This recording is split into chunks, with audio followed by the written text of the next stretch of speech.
welcome to Cornwall Heritage Trust's virtual story cafe. I'm aware that a few people are still coming in to the Zoom meeting, but we'll just get some housekeeping done first, and then hopefully everybody will be able to view it. We're delighted to be joined by so many of you this evening, and it's lovely to see some new faces, so welcome everybody. If you'd like to find out more about Cornwall Heritage Trust and the benefits of becoming a member, please take a look at our website if you're not already a member. As I said, a little bit of housekeeping to begin with. If you could keep your microphones muted during the talk, there'll be plenty of time at the end to ask questions or perhaps tell your own stories. Feel free to put comments in the chat box as we go along as well. If you're not happy to speak out, then we can read them out for you. That's no problem. We're recording this session and also live streaming to Facebook. So if you wish to switch off your cameras or change the way your names are displayed, please feel free. We are very excited to hear from our speaker, Sian Esther Powell, this evening, who will be talking to us about Cornish mythology, Piskies, mermaids and giants. The varied landscape of Cornwall has inspired people to share and create stories of giants, mermaids and Piskies for hundreds of years. But where do these stories come from, and how relevant are they to Cornwall today? Sian is a Cornish Museum professional, amateur folklorist and host of the Celtic Myths and Legends podcast. And so she is perfectly placed to answer some of these questions and maybe even pose a few more as she goes along. So thank you very much, Sian, for being with us this evening. You're very, very welcome. And without any further ado, I'm going to hand over to you. Hello, thank you very much for having me. I hope I'm sharing my screen right now, so I hope that what you're seeing is the actual PowerPoint presentation, but there we go. Thank you very much for having me. And I realized in that description there, that's actually quite ambitious of me. I'm not really going to be able to tell you exactly where some of these folk tales come from. And of course, a lot of what I'm going to be talking about is just my personal opinion and my own sort of analysis on these stories. So I'm not going to give you the most extensive look of all Cornish mythology, but I'm going to introduce you to some of perhaps the most popular stories, and still hopefully you'll enjoy that. Now, I've got a terrible habit of assuming that everyone knows everything that I'm talking about. So I'm just going to assume that you all know nothing, and hopefully that's okay. So Cornwall has an incredibly diverse landscape, and I think that this is reflected also in the diversity of the stories found in Cornish mythology and folklore. So these are all pictures, hopefully you can see them. These are all pictures I take on my various walks with my little dog. You can see here, Cornwall has fields. It's got tors, moorland, coast, rivers, lakes, swamps. Cornwall has a very, very diverse landscape, and many of the folk tales that I'm going to introduce you to today are rooted in that sense of place. They're rooted in the landscape of Cornwall, and in some cases even offer an origin story for some of the features of the landscape. I don't know what screen you're seeing now when I'm sharing. Hopefully it's still the same one.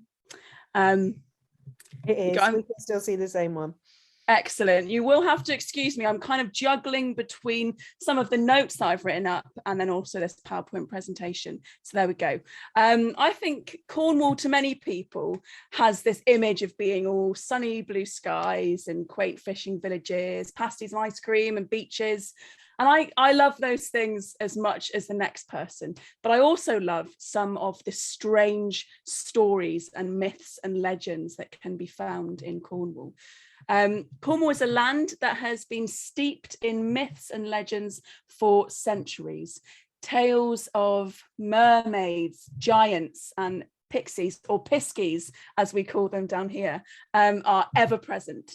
You can still see them today in pop culture and in business names, logos, tourist gift shops and all sorts of other places, you can still see these remnants of Cornish folklore, pixies, mermaids, giants.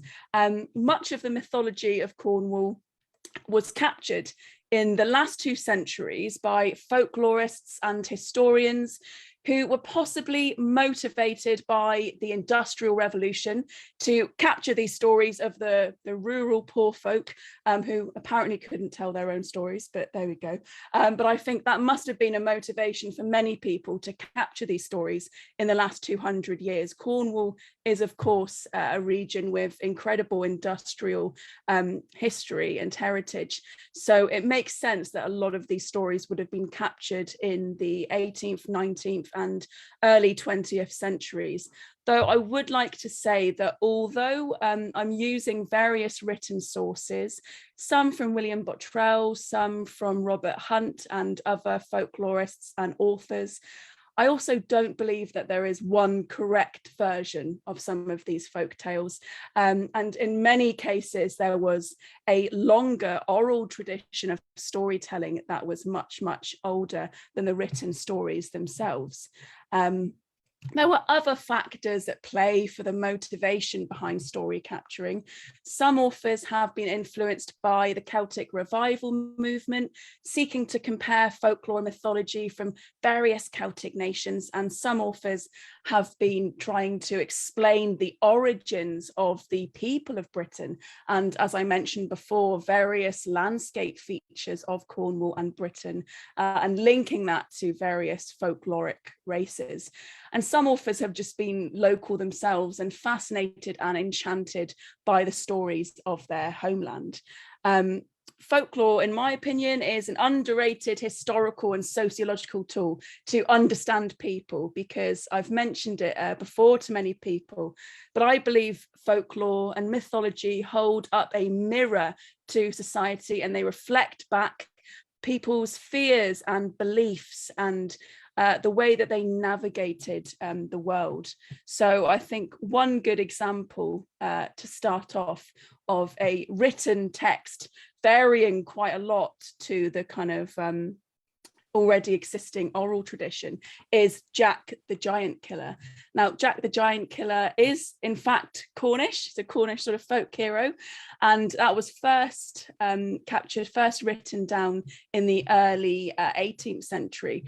But research from University of Durham suggests that the story archetype of young lad going up against an ogre for some sort of treasure or something like that is in fact perhaps 5,000 years old. So there are lots of archetypes in these stories that are much older than when they were written and captured. Although I do think that the written texts offer a really interesting look at the contemporary society of 18th and 19th and early 20th century Cornwall. I'm going to begin with introducing you to the giants of Cornwall. Now, there's some sources that say that the first inhabitants of Cornwall were in fact giants. Now, Geoffrey of Monmouth introduces a giant by the name of Gog Magog. Now, it's quite interesting the way that he introduces it. He says that the first inhabitants of Britain, and especially in Cornwall, were giants. Now, he attributes the founding of Cornwall to a warrior named Corinius, who was a companion to Brutus, who was a giant slayer and defeated the giants that were living in Cornwall at the time, including Gog Magog. Now, this is a pseudo-historical account. Obviously, it's not complete fact, but it's a really interesting look at 12th century Britain and the ideas and romanticization of the folklore of Britain at that time. So, of course, these stories captured by Geoffrey of Monmouth were, written in the mid-12th century, but he was drawing on ideas that had existed about Cornwall for centuries beforehand. So Cornwall has been linked to giants for a very, very long time. Now, I think this makes sense. So when you understand that Cornwall is incredibly minerally rich, we've got this gigantic granite rock mass beneath Cornwall called the Cornubian batholith. And this means that Cornwall has lots of different minerals.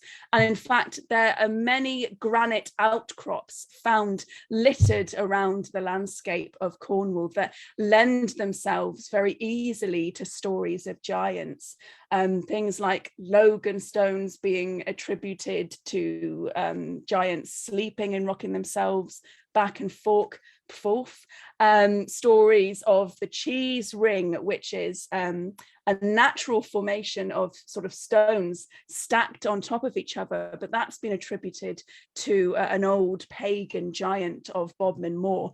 So the landscape is really lends itself to stories of giants in Cornwall, and it makes sense that of all the places in Britain, Cornwall, with its huge diversity in geology, would be home to many giants. So I'm going to begin with talking about Gog Magog here. So Gog Magog is an interesting character. He pops up in the story introduced by Geoffrey of Monmouth, but he's also been associated with many areas in Cornwall as well, and I think also in Devon. He's been described as 12 foot tall, which something quite interesting to me is that there is no consistency whatsoever in the appearance of giants. So some giants in Cornish mythology are 12 feet tall, some are 18 feet, some are 9 foot, and some are, even gargantuan. You can't even fathom how many feet tall they are. But Gog Magog was kept alive for a little while by Corineus, who fancied himself a bit of a wrestler and a giant slayer. And eventually he did end up defeating Gog Magog, and I think chucked him off a cliff or something very nice like that. One thing you'll notice about the folklore concerning giants in Cornwall is that they're never usually portrayed as very nice, and they never seem to meet a very nice end. So I do feel a bit sorry for them in that regard. I'm going to move on now to Cormoran. Hopefully you can see the slide change there. Cormoran is perhaps one of the most well-known giants of Cornish mythology, even if you're not sure of his name, or even if you're not sure of the specific tale. I think most of us know about Jack the Giant Killer, or Jack the Giant Slayer. Now, the first giant that Jack felled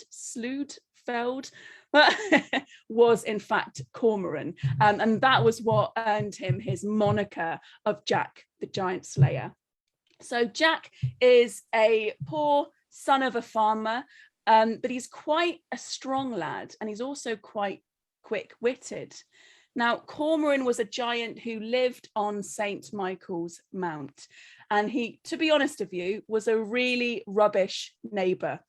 He stole livestock, he stole cattle. On some occasions, he'd terrorize the local folk as well. He was awful to his poor wife, called Cormelian. He really, for all intents and purposes, was not a very nice giant whatsoever. So one day, the councillors of Marazion and Penzance get together, and they think, oh, we have got to do something about this horrible giant.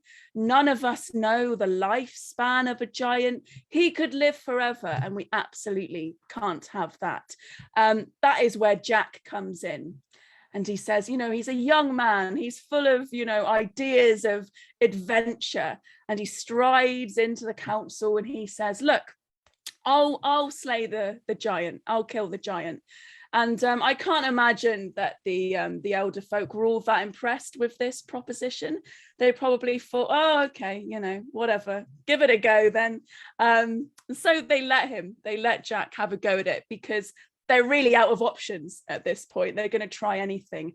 So in the dead of night, Jack swims across to St. Michael's Mount, which is a tidal island down in the west of Cornwall. So the causeway, you know, is not there. The tide's up, and he uses this to his advantage. He swims undercover, and in the dead of night, he digs a 20-foot pit on the island. Now, I've seen Cormoran described as 18 foot. I've seen him described as 9 foot. But however tall he is, I think a 20-foot pit was certainly big enough to stop him. So how I like to imagine this scenario is Jack has just dug his pit. He covers it in leaves and heather and bracken. And then he disturbs the slumber of Cormoran. He shouts, "Oi, Cormoran, you ugly bugger." And of course, Cormoran is very upset and offended by this and goes stomping over to Jack. Unbeknownst to him, he is walking into a pit. And once he falls into the pit, Jack jumps down with a pickaxe, you can see there in that image, and puts it right into the head of Cormoran, slaying the giant and earning him the moniker of Jack the Giant Killer. So I think it's a really interesting folk tale of Cornwall. One, because St. Michael's Mount is a very interesting place itself. In the Cornish language, it's known as Carreg Lws and Cws, which actually means grey rock in the wood. Now, this type of thing that name doesn't really make any sense when you see it today. But if you've ever known the rare spring tides that can happen, coupled with storms, there have been petrified forest remnants shown in Mounts Bay that show a forest that's, 5,000 years old potentially. So I think the Cornish language and this evidence and folk tales kind of combine in an interesting way to actually make sense of that Cornish language name for St. Michael's Mount. And another interesting feature of this story is poor Cormoran's wife, Cormelian. So Cormoran was said to favour white granite rock. He either is attributed with building St. Michael's Mount or being in the process of building it. He liked to use white granite rock. So one day he falls asleep, and Cormelian, his wife, being the very industrious, pragmatic woman that she was, decides that she can't be bothered with traipsing around the mainland looking for white granite rock. So she's going to find greenstone that's much closer to hand. So she carries it in her apron, all of these great big rocks. Cormoran wakes up and he's absolutely furious that she has in fact disobeyed him. And he kicks her. She lets go of all the rocks which tumble out of her apron and in fact create Chapel Rock, which is on the beach opposite St. Michael's Mount. So it's a really nice origin story for Chapel Rock there. And you'll see that in a lot of these folk tales, that they are in fact origin stories for landscape features. You can't really defeat a giant through brute strength, as is seen in this story. You have to rely on your intellect and cunning. And another example of this is in fact Bolster Giant. So Bolster Giant, belonging to the St. Agnes region, was an absolute nightmare. Another horrible neighbour, except he also chucked in child eating into his list of nastiness. So really not someone that you want to be living anywhere near. The local townsfolk couldn't stand him. And an interesting thing about Cormoran is that his leg span is about 6 or 7 miles wide.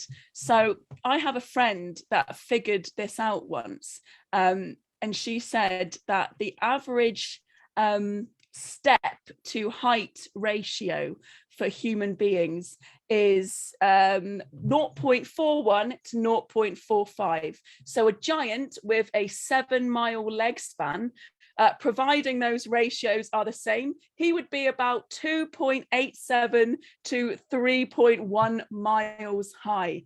Now, I haven't even begun to try to figure out how tall that is in feet. So if any of the listeners here are very bored, please, you can try and figure out how tall 3 miles high actually is. So suffice to say, he is absolutely gargantuan and not very nice at all. But Bolster Giant was in love. His one weakness was he was in love with Saint Agnes, who was, you know, said to be a very beautiful but pious woman. Now, he would constantly pester her, and Bolster Giant had a wife as well, might I add. So Saint Agnes was not impressed with this at all. She was having none of it. She said, "Look,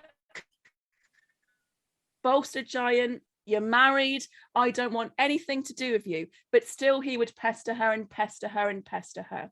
So one day, through cunning and stratagem, Saint Agnes decides that, okay, if you love me so much, you will fill this hole with your blood. Now, a hole by Chapel Porth, just down from St. Agnes. And Bolster Giant, I mean, as we've just mentioned, he's very, very tall. So he looks at this tiny little hole and he thinks, no bother, that will be absolutely easy. I'll be done by dinner time, no worries at all. So he cuts a vein in his arm and he lets the blood drop into the hole.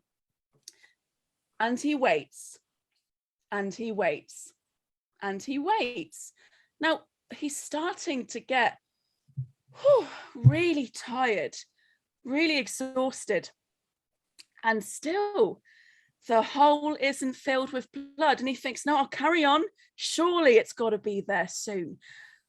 But what St. Agnes has not told Bolster Giant is this hole has no bottom and in fact feeds right into the sea. So no sooner that his blood is filling the hole is it dripping down the rocks and the cliff face down into the ocean.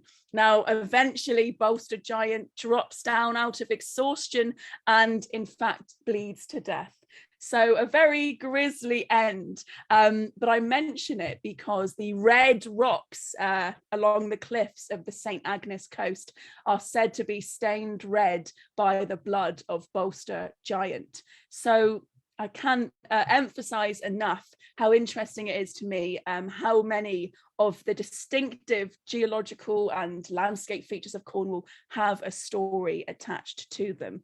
Now, I feel like I have to cleanse your palate a little bit and introduce a much nicer giant, which is the Giant of Galva. Now, I've tried to include a little quote or reference from a book and also an image to accompany them. So hopefully you're getting all those. So this one, the Giant of Galva, I have seen him described with the name Hollyburn before, but in fact, in the traditions and half-side stories of West Cornwall, collected by William Bottrell, I don't believe that he uses any name other than the Giant of Galva. So this is a really friendly giant. He's very playful. And in fact, the local townsfolk of Zenna and Morva are actually very fond of him.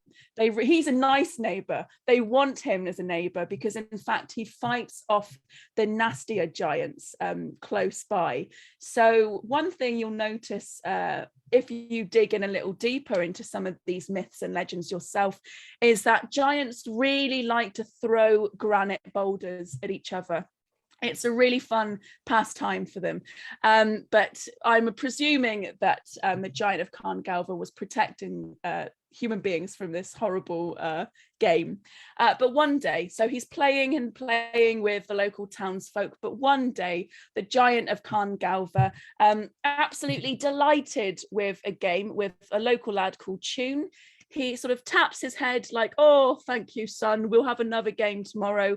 But in fact, he is a giant and his hands go straight through the skull of the poor boy and actually end up killing him. So even the nice, happy giants of Cornwall don't end up having a very nice end, which is quite sad, to be honest. But it's said that a Logan stone over in West Cornwall near Zenna and Morva was the bed of this giant, and he would rock himself to sleep, you know, watching the sunset and the birds fly overhead. So he did end up dying of heartache, I think 9 years after that. So I do feel very sorry for him. Now, you can analyze these folk stories in many different ways. I'm primarily focusing on the landscape of Cornwall today, but I have seen it theorized that the giants are in fact a symbol of paganism in Cornwall. And so I suppose it makes sense that a lot of these stories are quite negative in sort of general, really. If you're trying to portray these evil pagans that need to be driven out of the land, it makes sense. But as I said, I'm focusing mostly on landscape today. You've probably had enough of giants now, so I think that we should move on to the iconic creature of Cornish folklore, which is in fact the Piskey. Now, I've used the term Pobl there, which is Cornish for little folk. Now, I can't find the first use of this term, but it's one that I quite like because it encapsulates a lot of the Piskey-like creatures in Cornish mythology and folklore, which there are in fact many of. We really like our Piskies down here. We really do. So I've used a little quote there, which is from The History of Polperro by Jonathan Couch. He also wrote of a queen of the Cornish Piskies, but I'll get to that in a moment. This is one of my favourite representations of Piskies. You can find this image in the Museum of Witchcraft and Magic in Boscastle. It sort of shows the very archetypal image of Piskies with the red cap, you know, dancing around mushrooms and all sorts of other things. But much like Cornish giants, there isn't a huge amount of consistency when it comes to the height of Piskies. Some are portrayed as these tiny little fairy creatures that probably, you know, are about this big, but many are described as being about 3 foot tall. And in some cases, I have seen Piskies also theorized as a symbol of paganism as well.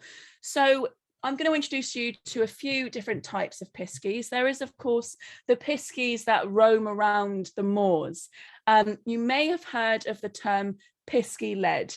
So that is when you're roaming around, usually moorland, which is, let's be honest, quite easy to find yourself lost in. And you find yourself, you know, completely, you have no bearings of where you are. This is when you've been Piskey-led by the cheeky Piskies. Now, it's quite interesting to me that a lot of these stories concern people walking back from the pub, but, you know, we won't delve into that. But I'm going to give you 2 survival tips on how to ensure that you won't be Piskey-led when you walk back from the pub along the moor. So if you turn your coat or your jacket or even your socks inside out, any piece of clothing that you have, if you turn it inside out, then the Piskies will leave you alone. I can only theorize that they look at you and think, this person is too mad even for me to try and bother. So that's why I assume they don't like people turning their clothes inside out. So that's one surefire way of ensuring the Piskies won't lead you astray. Or you can carry salt in your pocket, because apparently Piskies don't like salt, though that is the messier way, and I would probably opt for turning your sock inside out. That's probably the easier way to fend them off. These Piskies are very capricious. I'll probably repeat that term quite often. Unlike giants, which are overwhelmingly described as being quite malevolent and evil, Piskies are capricious. So they're neither good nor bad. They're capable of helping people. In fact, some Piskies were described as helping on farms and in the house and all sorts of other things. But they are also capable of being cheeky and leading you astray in all sorts of other things as well.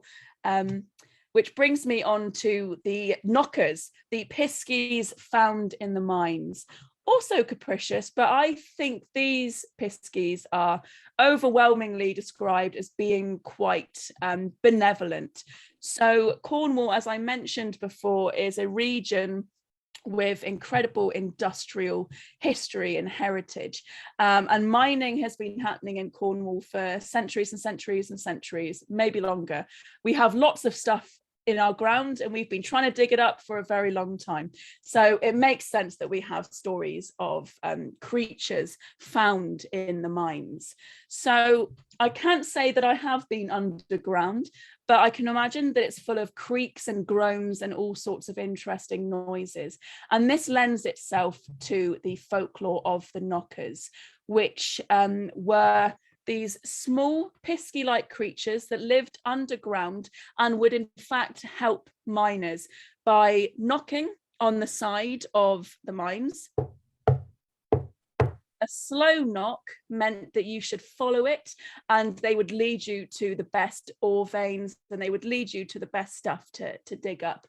But a frantic knock, that would tell you that danger was afoot and a mine was about to collapse and you should really bugger off and get out of there. But I will tell you now, they will only do this for a fee. Piskies don't do anything for free.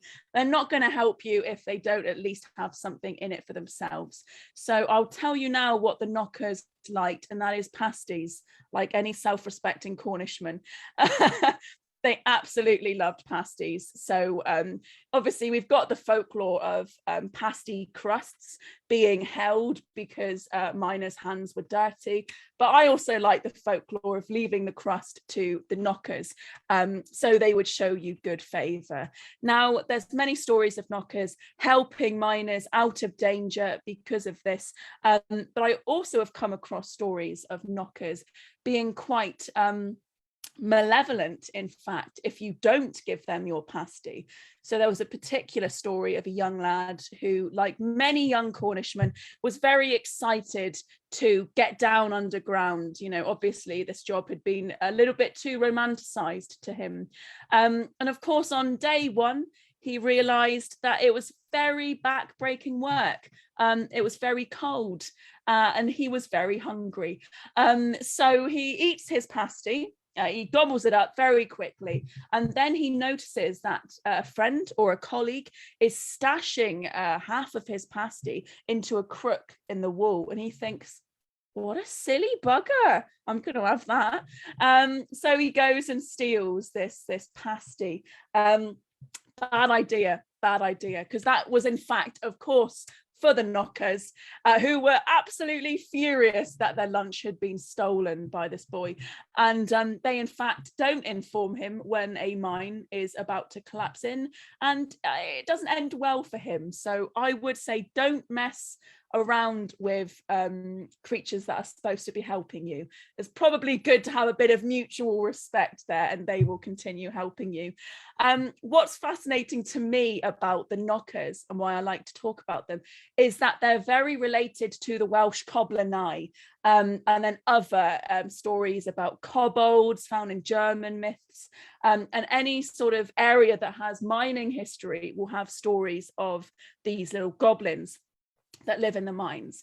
Now, of course, with Cornish diaspora, and I wonder if there are any Cornish Americans or anyone from around the world of Cornish ancestry watching this talk today.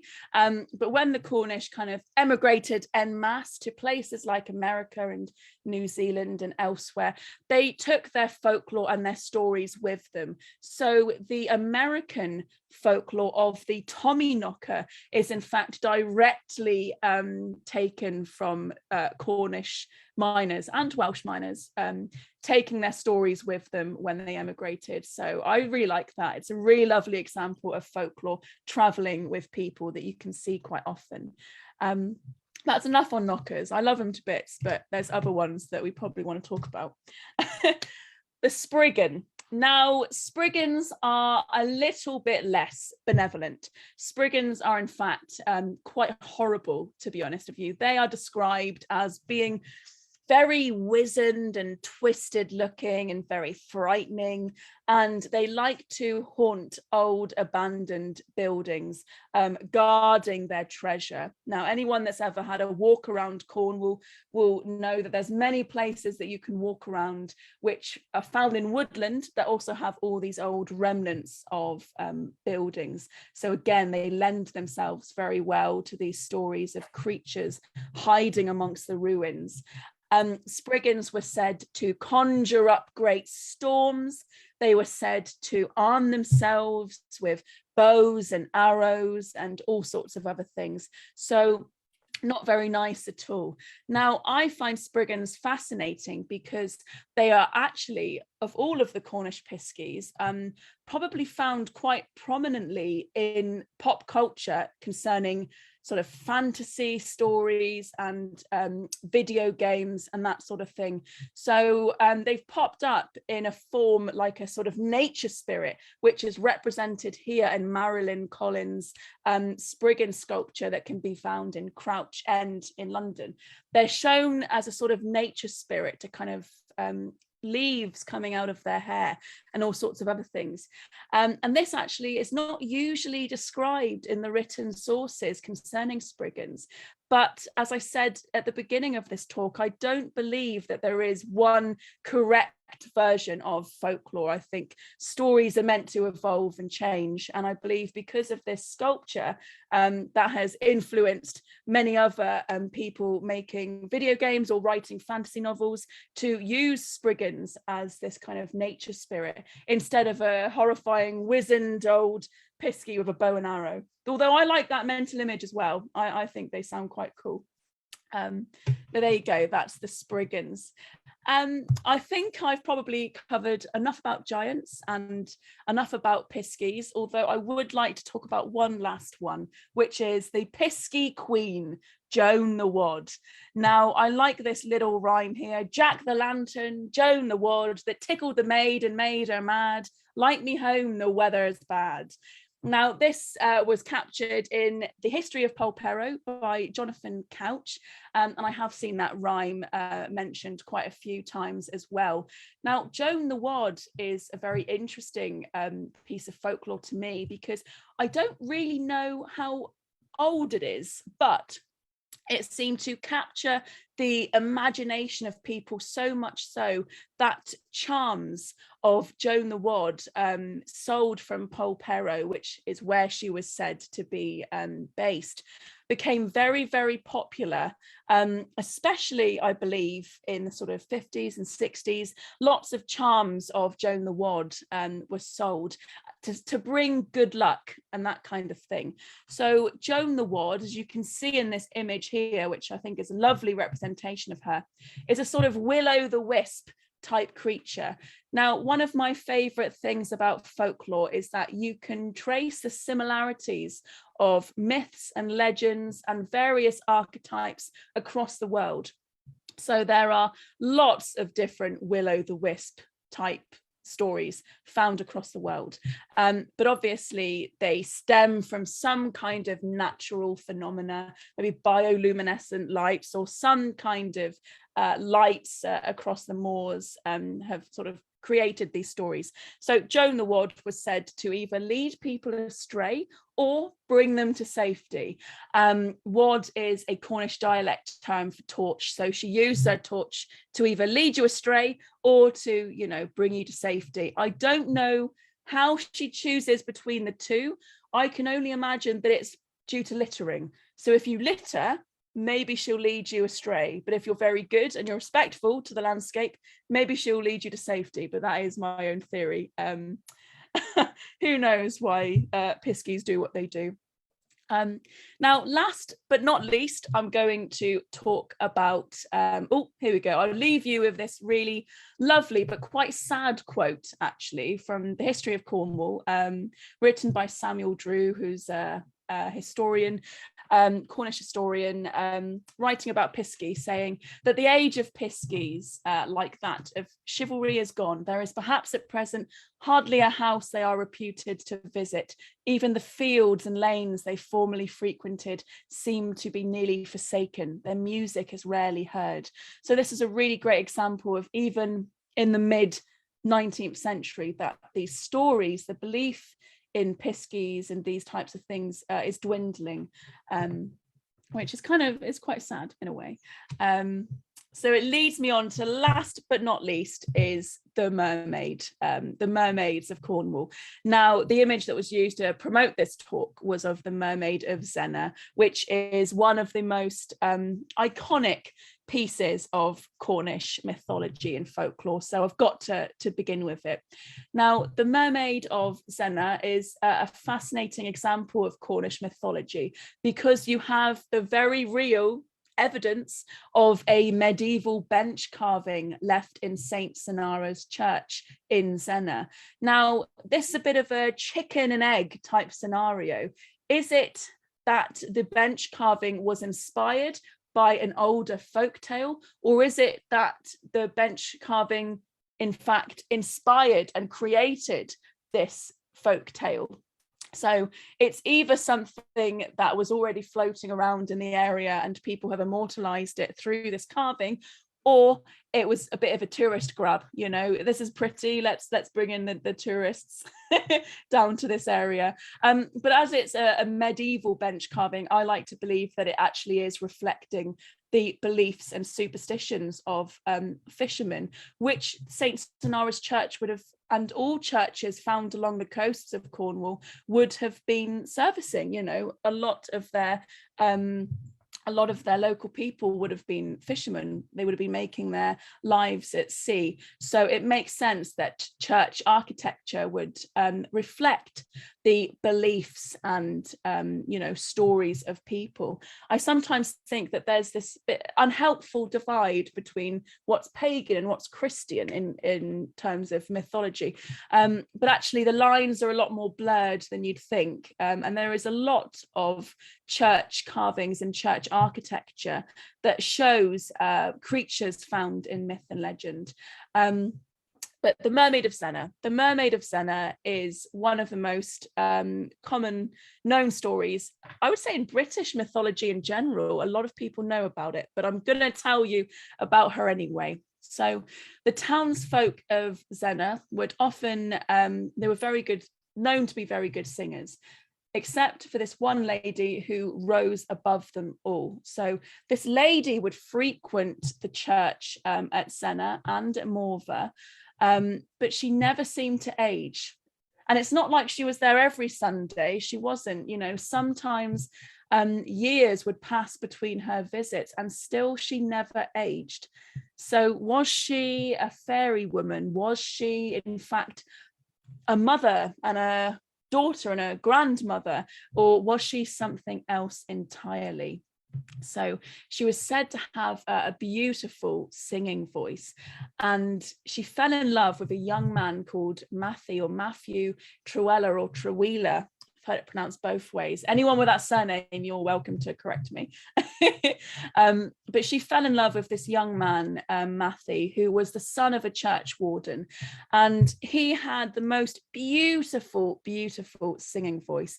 And she used to sit on the bench, and it's said to be the bench that now has the mermaid carving on it. She was said to sit on the bench and just sort of have one beautiful aesthetic tear running down her cheek as she listened to him sing. And for a while he didn't really, didn't take any notice of her. And then one day she gasps, and he looks at her, and they of course fall in love. And the people of Zenna notice that they walk down over a hill and he's never seen again. And there's a later story, a later addition to the myth, that says that a captain of a ship anchors his ship in front of Pendower Cove, and he suddenly hears a knocking on the side of the ship. he looks down, and there's, of course, the mermaid, and she's very polite, but she beseeches him, you know, please, sir, move your ship, because it's in front of my door and I need to get to my children. And that story, of course, you know, she was very polite, but men of the sea are very used to mermaids, and not all of them are very nice. So he was very quick to move his ship. And this story feeds its way back to the people of Zenna, who, you know, surmise, oh, it must have been that beautiful lady. And now she has a family with Matthew Truela. So I like to look at that story in a positive way. And that's what's interesting to me about a lot of these myths and legends, is that they will have been covered by various folklorists, and everyone has a slightly different spin on them. So everyone has their own biases and their own beliefs, and those will probably be reflected in the stories. But I like to think of it as a lovely romance, that one. There are some stories that aren't so nice. One of them being the Mermaid of Padstow, which was attributed with creating the Doom Bar of Padstow. So Padstow is said to have once been a very thriving harbour, and lots of large ships were able to come in straight into the harbour and import and, you know, export their goods. And it was said to have had a guardian of a young mermaid, a beautiful mermaid who would watch over Padstow. But, you know, everyone's got to have a rest. And one day she was, you know, just resting and brushing out her long, beautiful golden hair and looking at herself in a rock pool reflection. And a young man who's just bought his first gun, and he's very excited. He's very excited to use it. And he's telling everyone, oh, I'm going to shoot a seal. Of course, you know, he's very excited. He runs down to the harbour and he doesn't see a seal, but he does see a mermaid. In some versions of the story, he's sort of, you know, he's so overcome with excitement that he kind of just shoots the first thing that moves, which I kind of think he should never have been given a gun in the first place. It doesn't end well. But he shoots the first thing that moves, and it, of course, is a mermaid. But in Ennis Tregarthen's version of the story, she sort of elaborates on it a lot more, and says that he was besotted with this beautiful mermaid. He was watching her comb out her hair and thinking, oh, how beautiful is she? I would absolutely love for her to be my wife. Goes up to her and she's not interested, really. You know, she's a busy lady. She's busy protecting the harbour. She's not got time for boyfriends, but he doesn't take no for an answer, and in fact shoots her. So in any version of the myth, the Mermaid of Padstow gets shot and is, you know, suitably very angry at this, and curses the whole of Padstow and ensures that, you know, it silts up, creates the Doom Bar that has wrecked many ships afterwards, and, you know, curses Padstow to never be this thriving harbour that big ships can get into ever again. So another piece of advice: don't shoot mermaids or any folkloric creature, really, or, you know, it doesn't end very well. There are loads more myths and legends concerning mermaids and giants and Piskies of Cornwall, but I'll leave you with this last one, which is the Mermaid of Curie. So a man called Luty, and I think in some versions of the myth, he's described as 35 years old, and in some versions of the myth, he's called an old man. And I think that's a bit disturbing, actually, calling 35-year-olds old men, but there we go. Now he sees a young lady that is in distress. She's on a rock, and she's just, you know, she's hurt and she's very distressed and she's crying. And, you know, he goes up to her and he's like, are you okay? How can I help you? How can I aid you? And she's very wary, as we've just covered with the Padstow mermaid. She's very wary of humans, probably with good reason, but still he's like, I won't harm a hair on your head, but how can I help you? And after a while they go back and forth, and she finally calms down. She stops crying and she says, look, I'm stuck, can you help me? And he picks her up gently, and by this time she's like, oh, actually he's quite nice, isn't he, to be honest. He's not tried to shoot me, he's not tried to, you know, spring himself on me. So she starts, you know, chucking a few flirts his way as bait, but he doesn't you know, respond to it. He's like, oh, you know, thank you very much, but I'm a happily married man. And they keep with this back and forth. She's trying to cajole him, she's trying to flirt with him, and he's, you know, he's really having none of it. He says, you know, no thank you, you're very beautiful, but I've got a wife at home and I'm quite happy, to be honest. And because of this, she ends up giving him her comb, and it has magical properties and ends up ensuring that his family have sort of good fortune forevermore. So yes, that was a little introduction to some of the myths and legends found in Cornwall. I've tried to use ones that describe various parts of the landscape, but also some that have different messaging as well. And hopefully you've enjoyed this. It's not a very extensive list of all myths and legends, and I hope that you do your own research and have your own read of these stories, but hopefully you've enjoyed them. And if you've got any questions, I'd love to hear them. Thank you for listening. Oh, thank you, Sian. That was absolutely amazing and very enjoyable. You've got a really wonderful, engaging way of telling stories that really draws us all in. So thank you for that. I almost at one point started to feel sorry for poor old bolster giant. So I know, almost only almost. I was in sympathy with St Agnes, but you know. So this is the part of the evening where we're keen to hear from our audience. I know there's a few comments already in the chat box, so perhaps we'll start with those, and then if anybody wants to speak out, feel free, perhaps raise your hand and or put it in the comments box and we'll read it out. Sean O'Reilly promises us that he wasn't bored, but 3 miles is approximately 16,000 feet. So I can't even fathom. That's crazy, isn't it? You know what? They have to have had brilliant hearing to have been able to have conversations with one another. He's up so high. I love it. Ellen says that she loves the images that you chose for the slides. I agree with her, they're fab. And she says that Boscastle is on her to visit list. It should be. Yeah.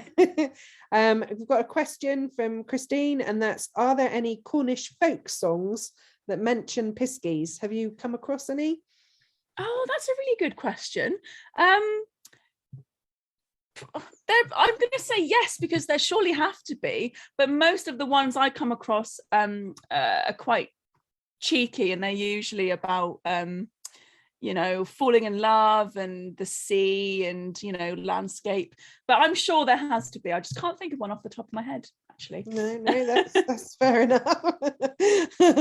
Fran on Facebook is listening from Virginia in the USA, and she has great grandparents from Campbell and Redruth area. So hello fantastic. to Fran. Got a question from Brian, and that's, have you found examples of the same tale traveling around Cornwall, but with the main characters being substituted with the names of local residents where the tale was being told? Yes, absolutely. So as I said, I don't believe that there is one correct version of some of these stories. So some of them are very tied to a place, but there were such people called droll tellers, which their job was to travel from town to town and village to village, telling stories and, you know, giving bits of news and stuff like that. And you do find the same stories and similar stories popping up in different locations, just with a name changed. So absolutely, I think that these same stories would have been used in different parts of Cornwall, with different names to reflect local people. It's just some happen to be written down, so they're the version that gets immortalized. Absolutely. So James says, are there any collections of these tales that you would recommend, and are there any for children? Yes, there's loads. So you probably have noticed I've been drawing quite heavily from Robert Hunt and William Buttrell, because those folklorists have captured a lot of the stories I was looking at. But there's also a lot of contemporary authors writing really interesting versions of the stories. So if you want something a little bit more accessible and for children, maybe don't go straight for the Robert Hunt and William Buttrell, because it has a lot of outdated, antiquated language. I've got a nice sort of list of books here, actually. There's a really nice one I was going to recommend. Yeah. So Anna Chawton has written a lovely book, Cornish Folk Tales of Place, recently, and that's a really, really great one. But I am looking to compile a bit of a list soon of the best sources for these stories. So I will try and create that soon. Yeah, brilliant. Watch this space. We, on the Cornwall Heritage Trust website, we do have Donald Raw's traditional Cornish stories and rhymes that people can have a look at if they want to find out a little bit more. That's under the Learn tab, and it's there freely available for everybody to read. So that's where the image of the Mermaid of Zenna came from. Sorry. Yeah, I'd say that actually I've built up quite a library now of Cornish books on myths and legends, but you can find some for free on Sacred Texts, which has a lot of the old folklore pamphlets and collections for free there, actually, and Project Gutenberg has a lot of them as well that you can access online for free. Brilliant. Top tip. Thank you. Ellen Rodder on Facebook says, great talk, Sian. So thank you. And then Rachel wants to know, do you have an absolute favorite folkloric creature that you didn't get to mention today? Well, I love them all. It's always really difficult to pick one. I'm going to veer a little bit out of Cornwall for this one. I personally love the Irish banshee. I think she's great fun, wailing outside. I think she's brilliant. But in terms of Cornwall, I love Piskies. I really do. They're really capricious, and I have to admit, even when I'm going for walks sometimes on the moors, I have a little feeling sometimes of, should I turn my jacket inside out? I'm starting to feel a bit lost. But I love the Piskies. Could even start a new fashion. We'll all be walking around like that next. Exactly, functional and survival. Exactly. So Ellen says, thank you to a great storyteller. And what is your favourite place in all of Cornwall? Oh, that's a lovely question. I don't think I have a favourite place. I do love the stretch of coast from Trevornance Cove to Chapel Porphin in St Agnes. I absolutely do love that. And I didn't mention that Bolster Day is a festival that happens annually celebrating the story of the Bolster Giant. And I think it's happening, is it May? Is it 1st of May? It's happening very soon. So in case anyone wants to get down to St Agnes for that. But I love that stretch of coast, but I love North Cornwall as well. I love Boscastle, Tintagel, and all those areas. But I'll give you a tip. There's a local beach near me, Porthpean, in mid Cornwall, that at low tide, now I don't recommend people doing this because it can get quite dangerous, but at low tide you've got to time it right. If you hug the coves, you'll notice that there's a hole in a cliff, and if you walk straight through that hole, as soon as you walk through it, you'll notice the cliff face has the most perfect image of a giant face ever, but no one knows about it because you can't see it from the sea. And I should have used a picture of that in my PowerPoint actually, but it's the most perfect giant face. So I think I'm going to write my own giant story about that. That's probably one of my favorite places as well. You absolutely should do that for sure. We'd all be reading it. That's an absolute certainty. So Steph Stewart on Facebook says, that was fab, Sian. What do you wish people knew about Cornwall before they visit? I would say one thing to know about Cornwall is that it does have this, everywhere in the UK has very interesting regional history and heritage and that kind of thing, and I think lots of things will be celebrated, but Cornwall is it's considered a Celtic nation because it has the existing Cornish language. So I would just say be aware of that, because the place names down here, many of them are derived from the Cornish language, and you'll find that there is this sort of distinct identity of Cornwall, some of that propelled by these myths and legends, but a lot of that from the language. and the history as well. So yeah, just be aware and respectful of that. I think it's great. I think it's brilliant fun, and actually would make visits more interesting. Yeah, brilliant. Paul on Facebook says, is there an area in Cornwall most famous for Piskies? They usually like to hang around on moors. So there's one particular story down Penzance Way, West Cornwall, of troops and troops of Spriggans, in fact, armed with bows and arrows, and they're just like having a great whale of a time, until this fella starts shouting at them, and then they're really angry and start arming themselves with bows and arrows. So there's apparently hundreds of them there, so they really like the moors. They certainly like the moors. Yeah, fab. So Sierra on Facebook says, great stories and presentation. Another one from Facebook says, very interesting talk. Do you have any big or favourite folklore links or themes between Cornwall and other Celtic nations? Well, that's a great question. I'm very biased because you might be able to tell with a name like Sian Powell. I am also a little bit Welsh. So I like to trace similarities between Cornwall and Wales when I can. So growing up, I would trace these similarities before I knew that there were any. So reading about creatures like the knockers linked to the Welsh cobbler nye is always a bit of a treat to me when you see those similarities. And of course, in Geoffrey of Monmouth's History of the Kings of Britain, that also links Wales and Cornwall's mythology and mythos quite heavily. So I always find it interesting when Wales and Cornwall get linked. And of course the languages as sister languages, Cornish and Welsh, they both stem from common Brittonic. So yeah, I do like that. Brilliant. Okay, so we've got lots of comments saying thank you, and that it was a wonderful presentation. Thank you. Helped people join up culture with their Cornish language studies, which is brilliant. That's just what we want to hear, really, isn't it? Thank you for all the work and research that went into this wonderful presentation. Thank you, Sian. See you on TikTok and Twitter too is mentioned. So we've got a question from John, who says, you mentioned that one way to understand the Cornish people is to study their folklore. Could you expand on that?